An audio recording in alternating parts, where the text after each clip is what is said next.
Well, my name's Jordan, as I said, and I'm going to start by telling you guys a story of a time that I was one jerk of a son. I made a horrible, horrible decision. I emailed my mother this photo. If you can't tell, those are cobras. And not only does my mom not like snakes, she hates them. But I had recently left America and traveled across the Pacific Ocean to follow God's call upon my life, and my mother was really worried for my safety.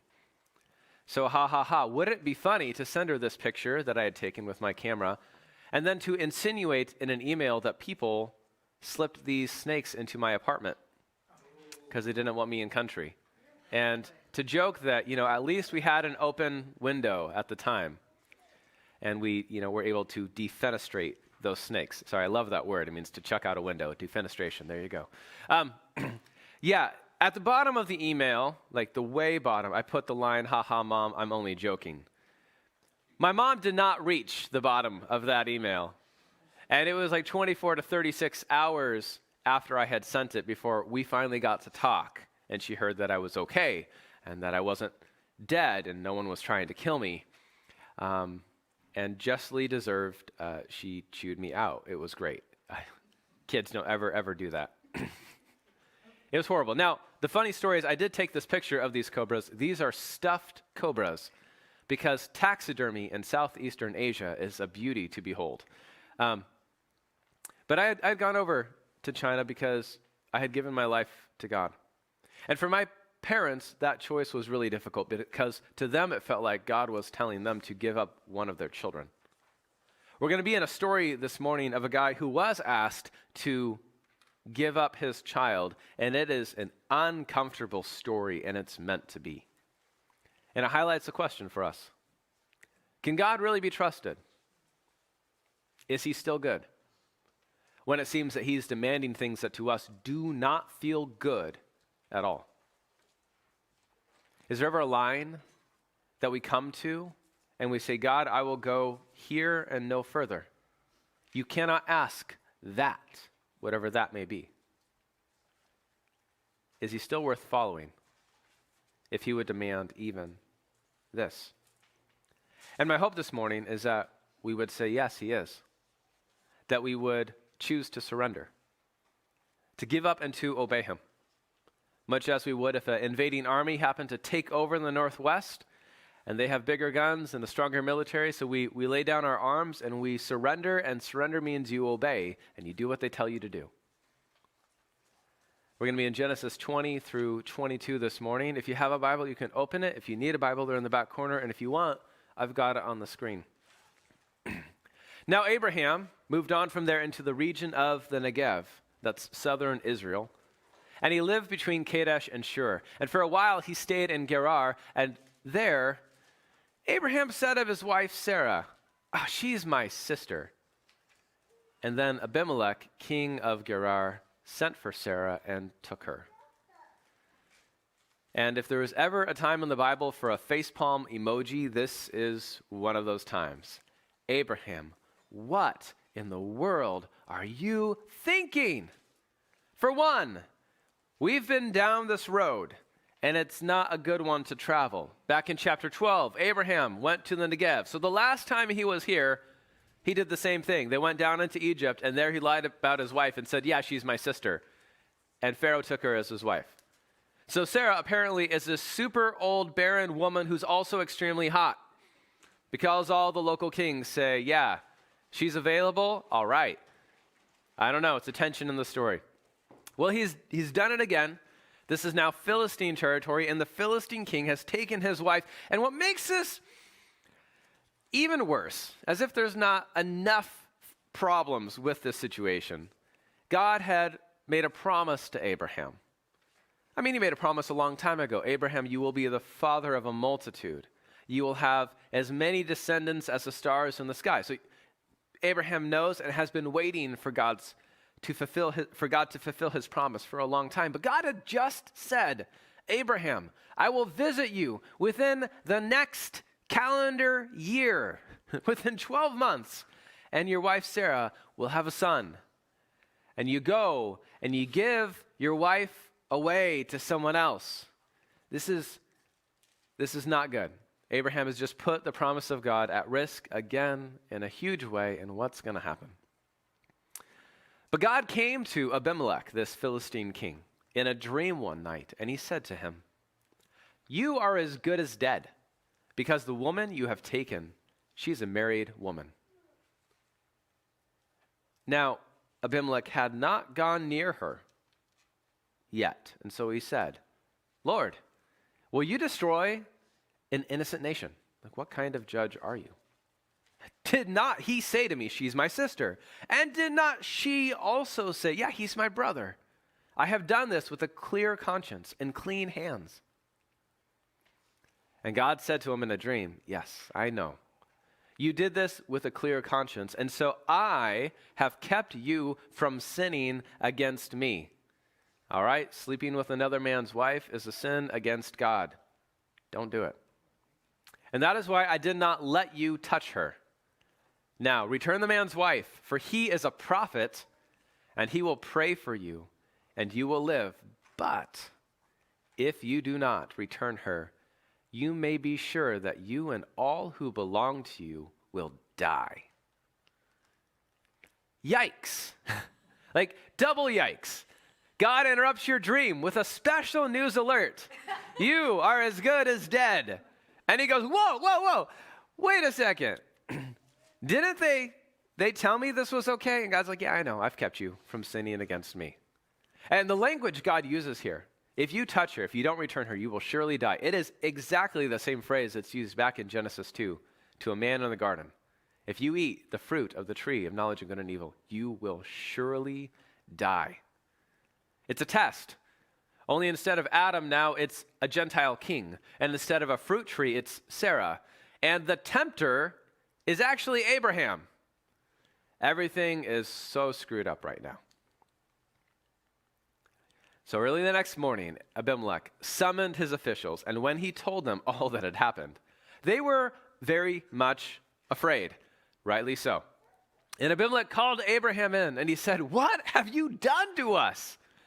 And how have I wronged you, that you have brought such great guilt upon me and my kingdom?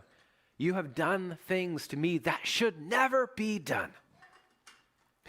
And Abimelech asked Abraham, "What was your reason for doing this? Just tell me why." Abraham replied, "Well, I said to myself, there is surely no fear of God in this place, and they will kill me because of my wife." I didn't think anyone around here actually feared God. Turns out Abraham was wrong, and he was doing this to save his own skin. "Besides," he goes on, "she really is my sister, the daughter of my father, though not of my mother." So they're half siblings. "And she became my wife. And when God had me wander from my father's household, I said to her, 'This is how you can show your love to me. Everywhere we go, say of me, he's my brother.'" And we go, "Oh, that's why you did that back in Egypt." Okay. It's a half-truth. Well, then Abimelech brought sheep and cattle and male and female slaves, and he gave them to Abraham. And he returned Sarah, his wife. He's listening to God here. Good for him.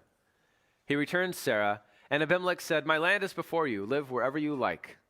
And to Sarah, he says, "I am giving your brother 1,000 shekels of silver, and it is to cover the offense against you before all who are with you. You are completely innocent."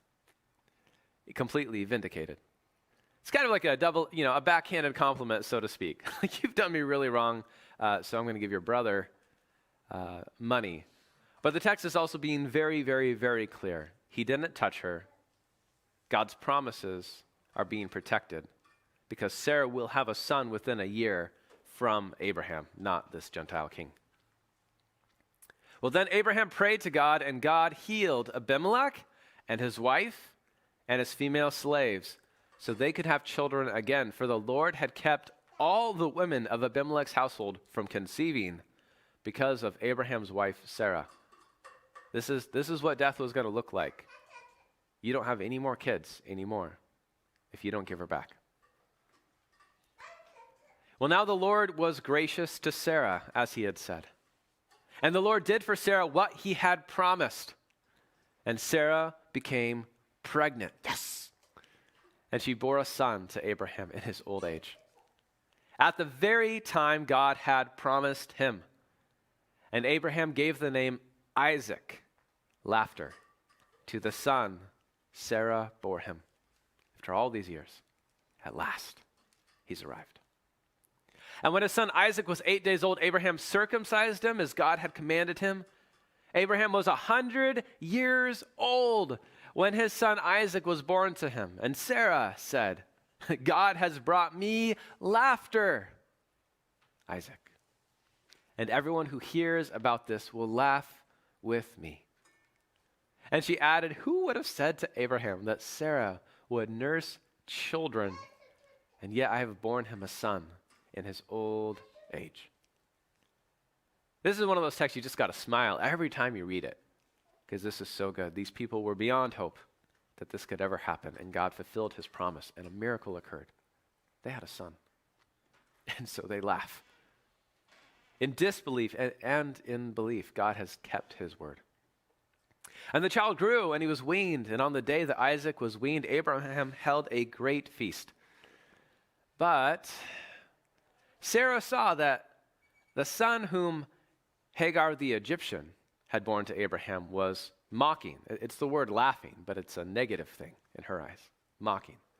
And she said to Abraham, get rid of that slave woman and her son, for that woman's son will never share in the inheritance of my son, Isaac. Oh, Sarah, how you have changed your tune. You guys remember the story, chapter 16? Sarah told her husband, who's named Abram at the time, same guy, old name, God has kept me from bearing children. Why don't you go into my Egyptian slave, have a child with her for me, like as a surrogate, so that I can have a child through her. And this was Sarah's plan, only it didn't work out the way that she thought it would. And here, she claims no allegiance to this Egyptian slave's child. She's trying to protect God's promise for Isaac, to defend it. Isaac is the one who will inherit, so you get rid of that woman. And the matter distressed Abraham greatly because it concerned his son. But God said to him, do not be so distressed about the boy and your slave woman. Listen to whatever Sarah tells you, because it is through Isaac that your offspring will be reckoned. Isaac is the son of promise. It is through him that God will keep his promises. A division is necessary. But I will make the son of the slave into a nation also, because he is your offspring. He will be blessed because of you. So early the next morning, Abraham took some food and a skin of water and gave them to Hagar. And he set them on her shoulder and sent her off with the boy. And she went on her way and wandered in the desert of Beersheba. And when the water in the skin was gone, so the Nalgene water bottle has run out, she put the boy under one of the bushes. And then she went off and she sat down about a bow shot away, for she thought, I cannot watch the boy die. And she sat down there and she began to sob. But God heard the boy crying. You remember what Ishmael's name means? It means God hears. And the angel of God called to Hagar from heaven and said to her, what's the matter, Hagar? Don't be afraid. God has heard the boy crying as he lies there. Lift the boy up and take him by the hand. I will make him into a great nation. God is faithful to keep his promises, just as he said. And then God opened her eyes, and she saw a well of water. And she went and she filled the skin with water, and she gave the boy a drink. And God was with the boy as he grew up. He lived in the desert and became an archer. And while he was living in the desert of Paran, his mother got a wife for him from Egypt. And God is taking care of those who have been cast out and mistreated. And he's blessing them because of Abraham and despite Abraham. Now at that time, Abimelech, remember, king of the Philistines, and Phicol, the commander of his forces, said to Abraham, God is with you in everything you do. We all can see it. Now swear to me here before God that you will not deal falsely with me or my children or my descendants. Show to me and to the country where you now reside as a foreigner the same kindness that I have shown to you. And Abraham said, I swear it. All right, so we have a covenant, a sworn oath between two partners, Abraham and the Philistine king. And all of a sudden we have a conflict. Then Abraham complained to Abimelech about a well of water that Abimelech's servants had seized. Like we swore an oath of peace between us, and oh yeah, I remember, your servants have stolen something from me. How are we going to handle this? And Abimelech said, I don't know who's done this. You didn't tell me. I've heard about it only today. Once again, the Gentiles are innocent here. Well, so Abraham brought sheep and cattle, and he gave them to Abimelech. And the two of them made a treaty, a covenant. And Abraham set apart 7 ewe lambs from the flock. And Abimelech asked Abraham, what's the meaning of the 7 ewe lambs that you have set apart by themselves? And he replied, accept these 7 lambs from my hand as a witness that I dug this well. And so that place was called Beersheba, because the 2 men swore an oath there. Beersheba means the well of the oath, or the well of 7. Abraham reconciles with his sworn oath partner by forgiving him, by actually taking it upon himself to bless the one who has wronged him. It's through an act of sacrificial generosity that peace is made with the nations. Abraham is living into God's blessing of him. Through you, all the families on the earth will be blessed. And Abraham is making peace now with the nation by giving to the person who is stolen from him. Now, after the treaty had been made at Beersheba, Abimelech and Phicol, the commander of the forces, returned to the land of the Philistines. And Abraham planted a tamarisk tree in Beersheba, and there he called on the name of the Lord, the eternal God. And he stayed in the land of the Philistines for a long time.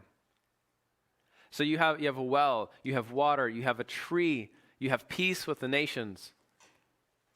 You have worship, the calling of God. This is a mini Eden moment in the story. And oddly enough, this is the same place that Hagar and Ishmael just were at. This is Beersheba. This is the well of the oath. We read the story and we realize, that well that God showed Hagar and Ishmael was the one that Abraham's servants had dug. Again, despite all that they have been mistreated by Abraham and Sarah, through Abraham, Ishmael will be blessed. And now that blessing comes to a foreign king. Now, sometime later, God tested Abraham. It's the author's way of letting you know something you have to know, because the following story is going to be so uncomfortable that if we don't remember this is a test, we're not going to make it through. You got to remember, this is a test, this is a test, this is a test. And God said to him, Abraham, here I am, he replied.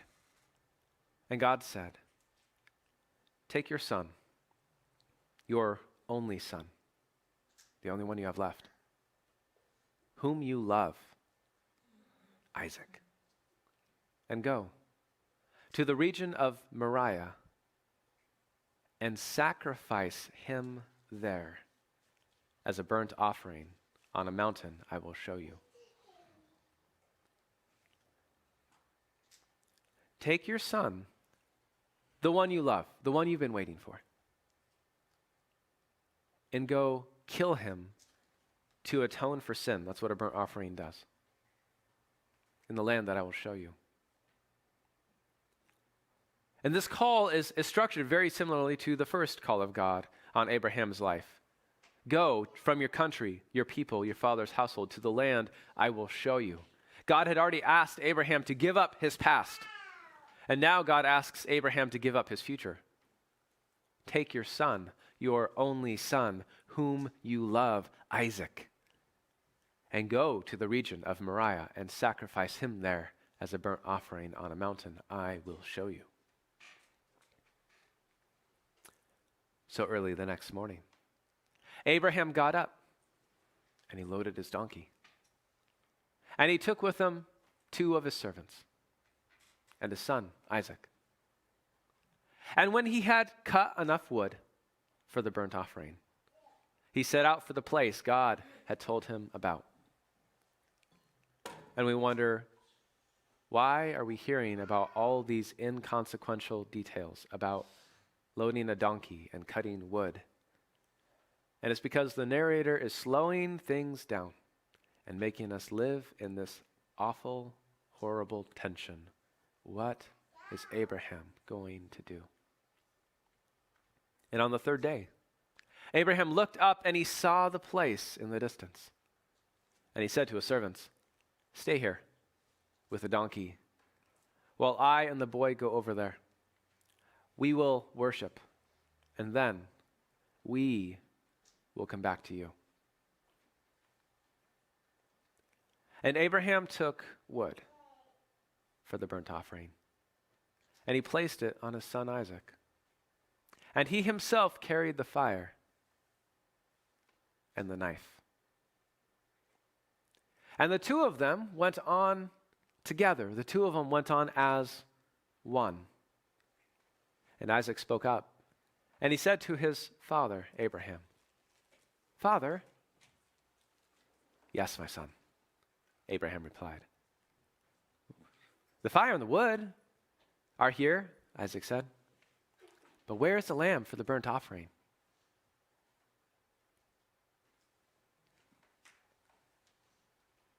Abraham answered, "God himself will provide the lamb for the burnt offering, my son."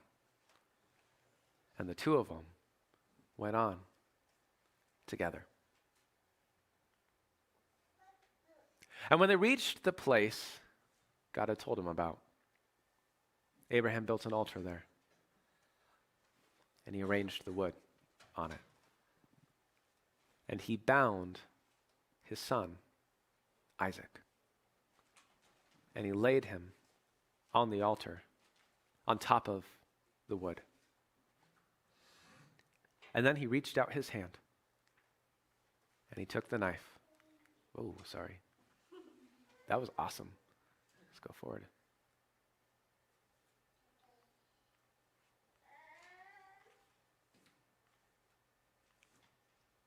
There we go. He reached out his hand and he took the knife to slay his son.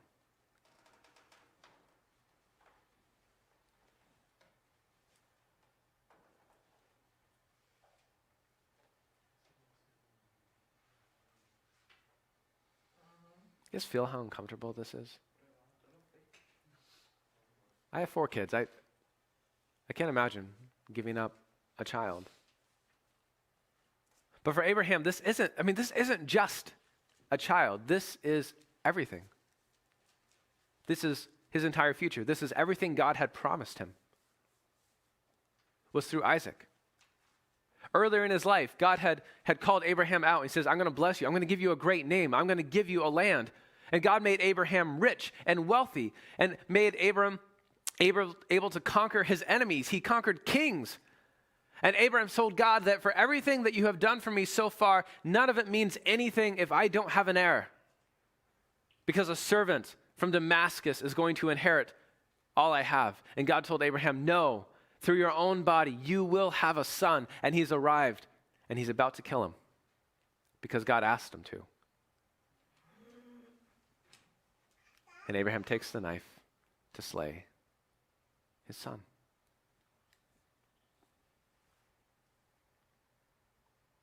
But the angel of the Lord called out to him from heaven, "Abraham! Abraham!" "Here I am," he replied. "Do not lay a hand on the boy," he said. "Do not do anything to him. Now I know that you fear God, because you have not withheld from me your son, your only son." There was a test a long time ago in a garden at a tree where man made a choice to trust God or to take what is good in his eyes. And that choice, the man failed the test, and it led to knowledge. Knowledge of good and evil, mostly evil. And to fear of God at the wrong time and in the wrong way. Here, another man in a land that God has provided is faced with the test. And that word for wood in Hebrew, it's the word tree. It's the same word. And there's a test that leads to knowledge. Only not Abraham's knowledge, now to God's knowledge. And to the fear of God at the right time, in the right way. And Abraham passed the test. Now I know, God says, you fear me, because you have not withheld your son, your only son. And Abraham looked up, and there in the thicket, he saw a ram caught by its horns. And he went over, and he took the ram, and he sacrificed it as a burnt offering instead of his son. And so Abraham called that place, the Lord will provide. And to this day, it is said, on the mountain of the Lord, it will be provided. A little textual clue that launches us hundreds of years into the future to Jerusalem and Mount Zion. It is still said to this day, on the mountain of the Lord, it will be provided. The phrase that's used, it'll be provided, in Hebrew, it's a phrase, seen to. This is the expanded Bible. It says, so Abraham called that place, Yahweh sees. He will see to it. And so even today, people say, on the mountain of the Lord, it will be seen to. Or as Hagar said, you are the God who sees me. You are the God who will see to it. You will provide. Now, after the sacrifice, the angel of the Lord called to Abraham from heaven a second time and said, I swear by myself, declares the Lord. Because if you're God, what else are you going to swear by? There's nothing greater than you. It's like, all right, I swear by myself. Because you have done this. You have not withheld your son, your only son. I will surely bless you. And I will make your descendants as numerous as the stars in the sky and the sand on the seashore. God had asked Abraham, give away the entire promise back to me. And in trust, Abraham obeyed, and God is returning the promise with a bunch of additions made to it. I will greatly bless you. Not only will your descendants be as numerous as the stars in the sky, but now as the sand on the seashore. Your descendants will take possession of the cities of their enemies. And through your offspring, all the nations on earth will be blessed because you have obeyed me. And then Abraham returned to his servants, and they set off together for Beersheba. And Abraham stayed in Beersheba. And there's something small but significant, I think, here in these final words. God had asked for a division between father and son. He had asked Abraham to give up his son.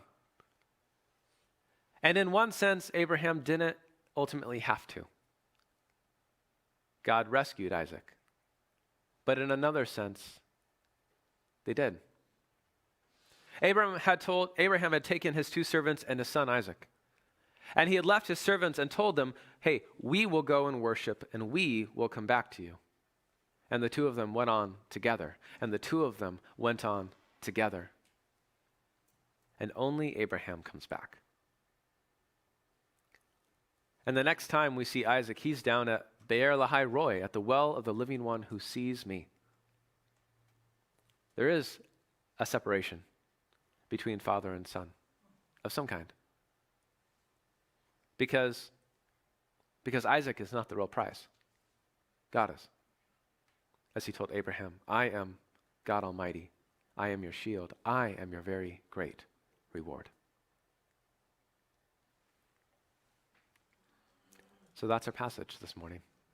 We begin with a story of conflict with the nations, and then division between the brothers, where Abraham has to give up the non-chosen son. But we see that God is faithful to keep his promises, and he blesses Hagar and Ishmael. And then we have another story of peace with the nations and a division now between father and son, where Abraham has to give up the chosen one. And God is faithful to his promises and blesses Abraham. If you were going to track the idea of God's promise, we could say it this way, that Abraham puts the promise at risk, and God protects it, and God keeps it. And Abraham lives into God's promise by making peace with the nations. And then God commands Abraham to put the promise at risk, only for God to protect it and to keep it. We learn from our passage that God will be faithful to his promises, even when everything seems to indicate otherwise. Even when the very words of God seem to contradict what he has said in the past. God is faithful. And we also see God as just. I was reading some commentators, and they said, to that question, we all wonder, why would God ever ask Abraham to do it? And they seem to say that there's a certain logic in the stories. When you look at what Abraham and Sarah had done to Hagar and Ishmael, he had already sent a son off to die. Trusting that God would take care of him. In an attempt to protect this one, Isaac. And so God asks Abraham to give up the son of his choice now, the son of promise, and to give him over to death, only to see God now restore the son to him. That there's a certain finely tuned justice in this test. And I thought the idea was worthwhile enough to ponder that I'm sharing it with you. I still haven't quite figured out all the details, but I'm captivated by it. We see that it's through sacrificial generosity and forgiveness of the chosen one that the nations can live at peace. We see that surrender and obedience open the way for God's blessings. And that God has sworn by himself that he will bless the nations through the family line of Abraham, even when those people are not treating others right. Even when they're a bunch of lying, treacherous snakes, God has chosen to work through these people. And we see that God, he will see to it. He will provide. He's got it under control. And so instead of us choosing to see for ourselves what is good in our eyes, we can trust that God sees better than we do, and he'll see to it. So the only way forward to blessing is for God's chosen ones to surrender everything and let God see to it. And this morning, family of grace, here's what I'd love us to do. I'd love us to trust God to take care of things through fear and through surrender and through obedience. And the fear of God can look like terror, and we read a story like this and we go, justly so. But also the fear of God can look like that feeling you get when someone hands over their 7-day-old baby and says, do you want to hold him? And we go, yeah, and you're terrified to drop it. Fear can look like a lot of different things, but it means to be very careful. To be very careful. So let's talk about Jesus. See, one day on the mountain of the Lord, where it is said God will provide, he did provide. Where God's only son, whom he loved, carried the wood of the sacrifice on his back up and gave his life as an atoning offering for sin, that we might be saved. And this Jesus whom we follow now calls those who would come after him to experience their own mini Abraham test. Because when he saw the large crowds, he turned around and said, hey, if anyone comes to me and does not hate father or mother, wife and children, brothers and sisters, yes, even their own life, such a person cannot be my disciple. There gets to be nothing between my relationship with you, between us. Not my blessings, not good things in your life, not people that I've put there. Nothing comes first between us. And whoever does not carry their cross and follow me cannot be my disciple. It's a call to come and die. He says later, whoever tries to keep their life will lose it. And whoever loses their life will preserve it. So welcome to the great paradox. As hard as this is to call you guys to surrender everything that you care about and choose God first, you have a choice. You can surrender it now and be blessed, or you can try to hold on to it, and you will surrender it one day when you die. We don't get to keep anything. not God's blessings, not God's promises. Our only hope is to trust in him, that he can carry us on through death, that he has an answer for what has come upon the human race. And so we can surrender it now to Jesus, and he will take care of it. He will see to it. He will provide, and there's a blessing there. Or we can try to hold on to all the things that we think we absolutely need more than God. And in the end, it will be taken from our grip. So it's a hard road. Let me be honest. It's a very hard road I'm calling you guys to follow. Just the alternatives aren't a whole lot better. Nowhere close. Jesus invites us to come to die that we might experience life. So let us trust God through fear, surrender, and obedience. Can we surrender our attempts today at security apart from trusting in God? Think Abraham trying to save his own skin by giving his wife away. And what could that look like with our money, fertility, job security, moving, health, relationships, politics, any of these areas?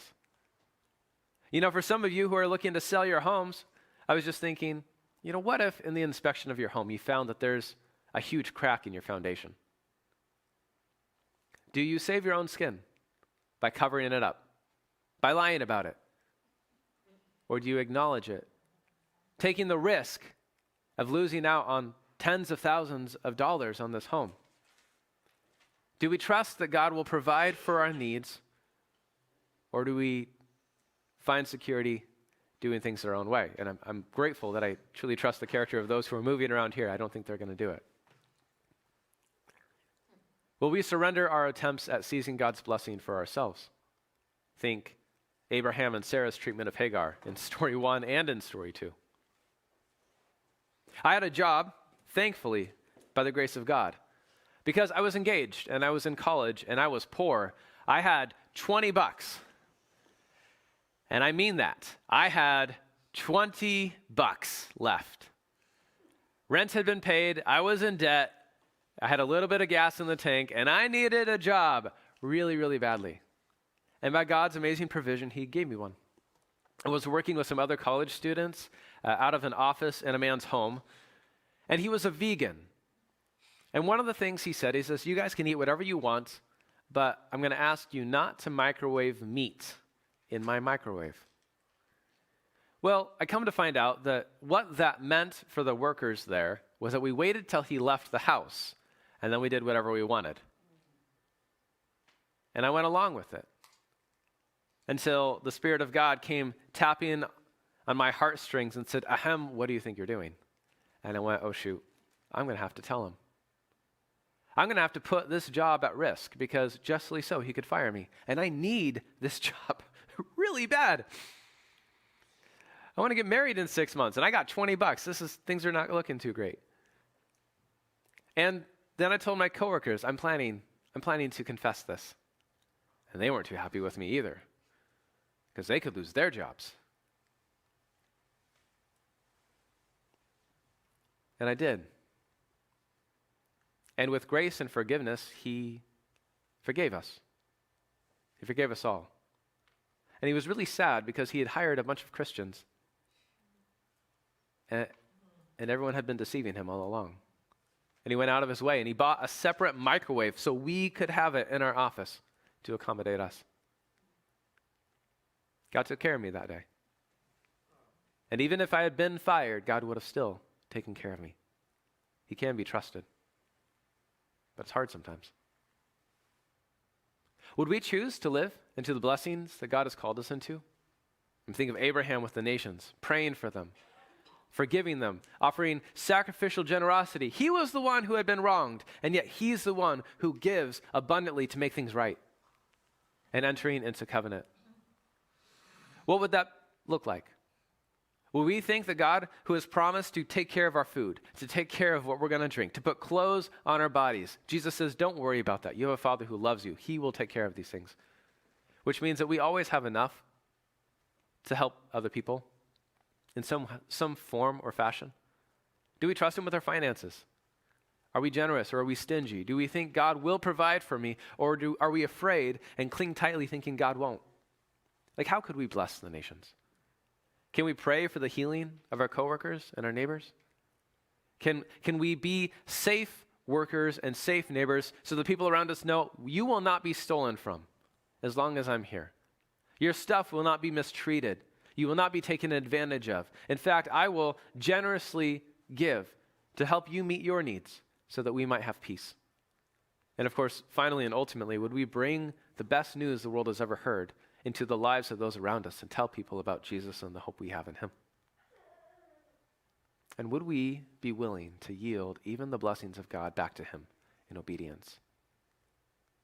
I went to China because I had surrendered my life to God. I did it. I gave him my life. I gave him what little money I had. And, you can have my life. You can have my desires. You can have everything I want, God. Here's the thing. I was single when I made that promise to God. And it felt like the sacrifice was great at the time. But I watched as God returned to me everything I had given to him and even more.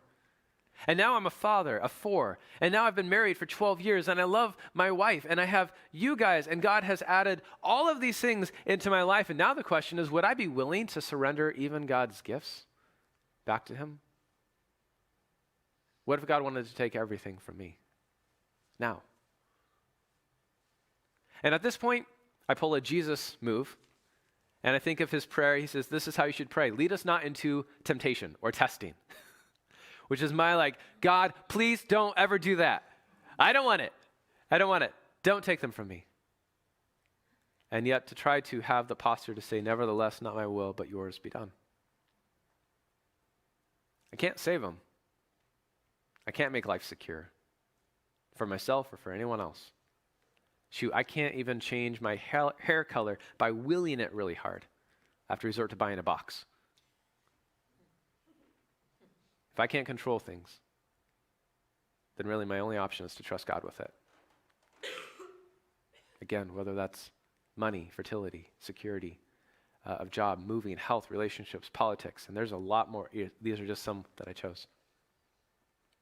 But here's the thing, surrender, it means obedience. It means I give up doing what I think is good, and I listen to the one who's in charge, and I do what he says is good. So this morning, would we obey God by trusting him? Even when it seems that we could come up with a better way. I see this all around. Among Christians and non-Christians, let me just pick relationships. I will be happier if I'm living together with someone I'm in love with without actually having to make a binding commitment to them. We're going to build a house, but we're not going to put a foundation underneath it.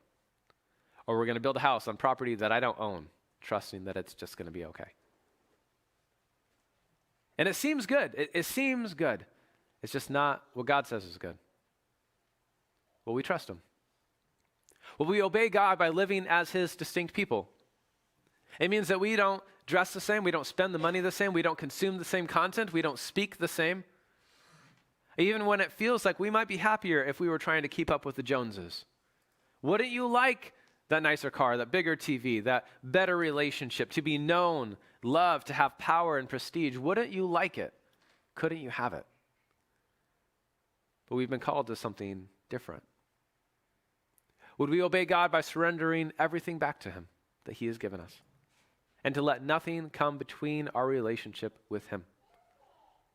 Even his blessings, even the good things that he's put in our life. Would we come and die with Jesus, trusting that this truly is the only way to life and to blessing and to real joy? Because he's good, because he keeps his promises, because he can be trusted. There was a missionary who lived 200 years ago named Adoniram Judson. I should say there was a want-to-be missionary. He hadn't yet headed for the field. And he wanted to bring a wife along with him, and there was this girl he had his eyes on. So he needed to get her father's permission to marry her. But what do you say to the guy whose daughter you want to take into peril? And he went with, let's try honesty. So he wrote this letter. He says, I have now to ask whether you can consent to part with your daughter early next spring, to see her no more in this world. Whether you can consent to her departure to a heathen land and her subjection to the hardships and sufferings of a missionary life. whether you can consent to her exposure to the dangers of the ocean, to the fatal influence of the southern climate of India, to every kind of want and distress, to degradation, insult, persecution, and perhaps a violent death. Can you consent to all this for the sake of him who left his heavenly throne and died for her and for you? And for the sake of perishing immortal souls, for the sake of Zion and the glory of God, can you consent to all this in hope of soon meeting your daughter in the world of glory with a crown of righteousness brightened by the acclamations of praise which shall resound to her Savior from heathens saved through her means from eternal woe and despair? Can you consent? Can you surrender? And he did. Because God was worth it.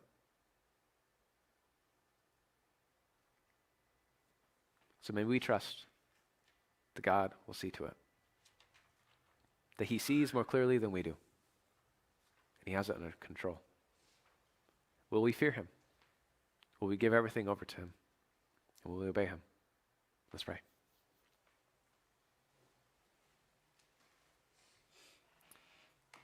Heavenly Father, it's a sober thing that I've confronted in your word this week and that I'm presenting before your people. God, if I knew another way, we'd probably take it. But it seems that the way to life sometimes looks like the way to death. And that our only hope is to trust you, that you will provide, that you really are good, and that you will keep your promises.